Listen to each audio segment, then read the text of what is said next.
सांस ले रहे हो पेड़ लगाते तो नहीं, सांस ले रहे हो पेड़ लगाते तो नहीं, मुरझाए हुए पेड़ों को खिलवाओगे क्या?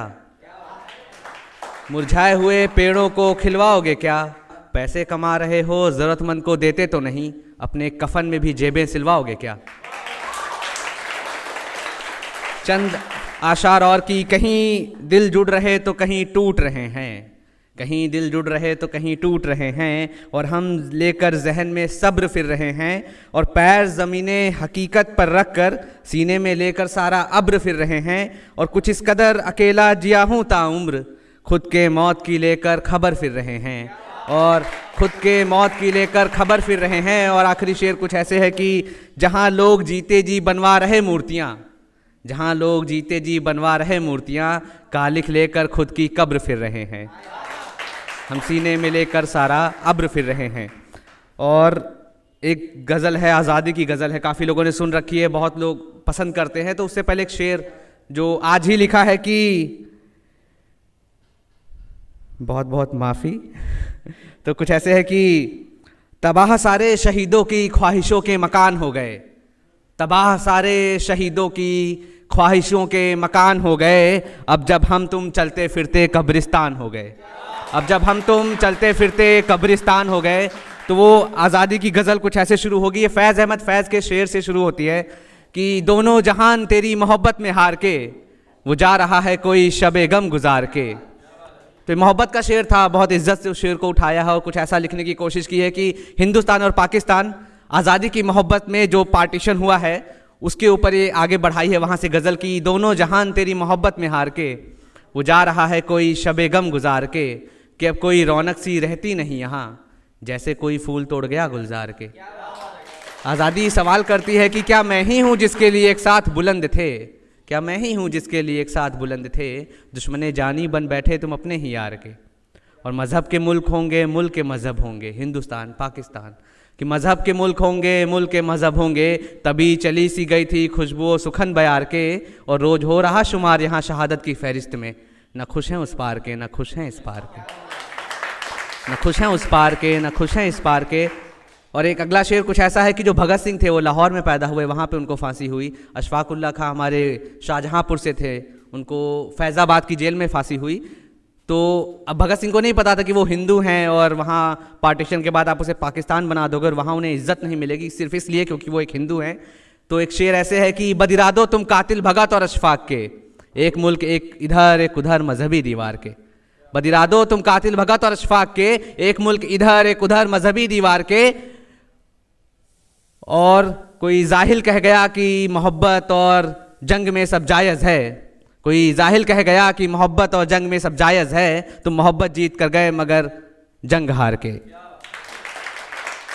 और तसव्वुर में अक्सर तेरी सोचता है कालिक, तसव्वुर में अक्सर तेरी सोचता है कालिक, क्या आएंगे लौट कर दिन वो फिर बहार के, दोनों जहान तेरी मोहब्बत में हार के, वो जा रहा है कोई शबे गम गुजार के। बहुत बहुत माफ़ी, बीच में थोड़ा सा गड़बड़ हुआ।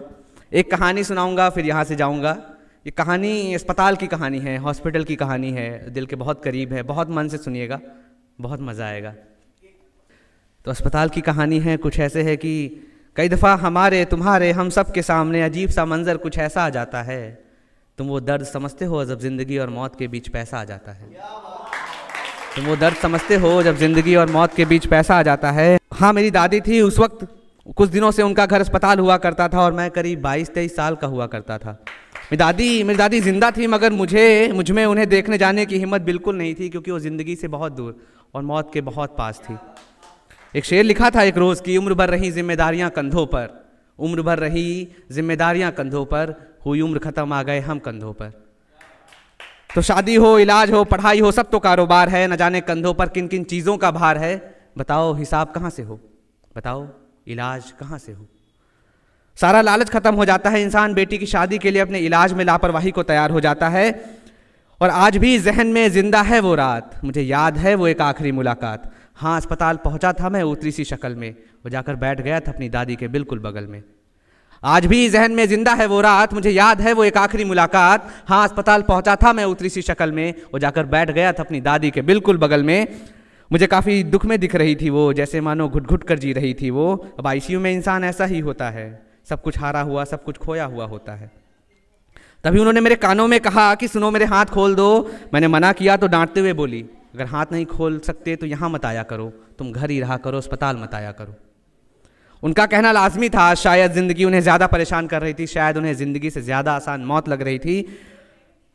और जब अस्पताल में अपनी मौत के वक्त की गिनती गिनते इंसान की खामोशी को सुनोगे तो समझोगे, बहुत कुछ समझोगे कि कुछ भी तो नहीं जो ले जाया जा सकता है, ना वक्त, ना रक्त, ना अर्थ, सब व्यर्थ। और जब वो मौत को इतने करीब से देखता है और देखकर कहता है कि ये मौत किसी का मजहब देखकर नहीं आती, वो खुद भी कोई हिजाब पहनकर नहीं आती, और हर दूसरे शख्स को तुम देख लिया करती हो तुम, बस मुझ बदनसीब पर तेरी नज़र नहीं आती। और शिकायतों की फहरिस्त तुम फुर्सत से सुनो, शिकायतों की फहरिस्त तुम फुर्सत से सुनो, आप उधर तो आती हैं मगर इधर नहीं आती। और वक्त पर मौजूद रहूँगी सब कस्में खाई गई, मौजूद होने के वक्त तुम नज़र नहीं आती। और कौन अपना कहाँ है सब लापता है कालिक, कौन अपना कहाँ है सब लापता है कालिक, हमें मौत आ जाती है तुम्हें खबर नहीं आती। तो अस्पताल में जाकर जब तुम बैठोगे किसी अजनबी अपने के पास में, अस्पताल जाकर जब तुम बैठोगे किसी अपने अजनबी के पास में, तुम्हें मौत साफ नजर आएगी जिंदगी के लिबास में, तुम्हें मौत साफ नजर आएगी जिंदगी के लिबास में। और जब इंसान घर की कुर्सी, खाट और पलंग से उतरकर जमीन पर आकर लेट जाता है, अपने अपनों की आंखों में कुछ वजह कुछ बेवजह के आंसू बहाकर चला जाता है, एक तरफ शुरू होता है इंसान का राख होना, एक तरफ शुरू होता है इंसान का राख होना, और दूसरी तरफ दिलों में यादों का खाक होना। और जब इंसान चला जाता है, फिर जब उस अकेले बैठी हुई कुर्सी पर बैठकर जब वो चर्र की आवाज़ आती है, तो मुझे खुद के खराब होने का एहसास होता है। जब सुनता हूँ बरामदे में उड़ते पंछियों की आवाज़, तो खुद के आज़ाद होने का एहसास होता है। और जब वो देखता हूँ घर के सबसे भीतर वाले कमरे में रखी हुई तस्वीर पर पड़ी हुई धूल, तो मुझे खुद के बर्बाद होने का एहसास होता है। तो ज़िंदगी और मौत का जो इंतज़ार है वो इस ज़िंदगी का सबसे लंबा इंतज़ार है। तो किसी के बाबा, किसी की दादी या फिर माँ या जवान बेटा, यहाँ आया हुआ हर शख्स फ़कत एक मरीज़ होता है। अस्पताल जहाँ जाकर इंसान अपनी ज़िंदगी का सबसे लंबा इंतज़ार ख़त्म करने के करीब होता है।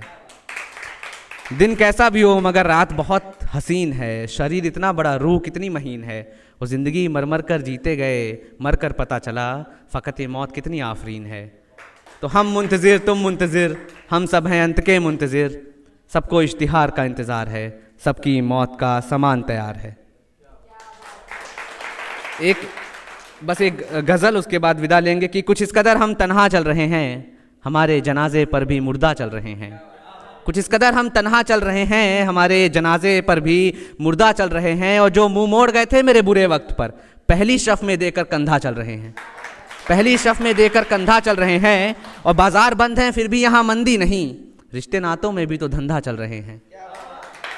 और आदमी को है उड़ने का शौक़ ज़्यादा, आदमी को है आज उड़ने का शौक़ ज़्यादा, ज़मीन पर फ़कत परिंदा चल रहे हैं। और दरख्त काट कर हमने दरीचे बना दिए, दरख्त मतलब पेड़, दरीचे खिड़कियाँ, तो दरख्त काट कर हमने दरीचे बना दिए, इंसान खड़ा है दरवाज़ा चल रहे हैं। और हम पर ही धर दिया हमारी मौत का इल्ज़ाम, हम पर ही धर दिया हमारी मौत का इल्ज़ाम, क्या करे कानून वगैरह अंधा चल रहे हैं। और ताबूतों में रख कर अपनी इंसानियत, ताबूतों में रख कर अपनी इंसानियत, कब्र में गड़े हुए जिंदा चल रहे हैं। और बहुत अच्छा शेर है कि और कितना बदहाल होगा ये मुल्क, और कितना बदहाल होगा ये मुल्क, यहाँ आज भी दुआओं में खुदा चल रहे हैं। और आखिरी शेर की कालिक, ये जो कंधों पर सारे हाथ हैं, कालिक ये जो कंधों पर सारे हाथ हैं, हाथ नहीं फांसी का फंदा चल रहे हैं। बहुत बहुत शुक्रिया।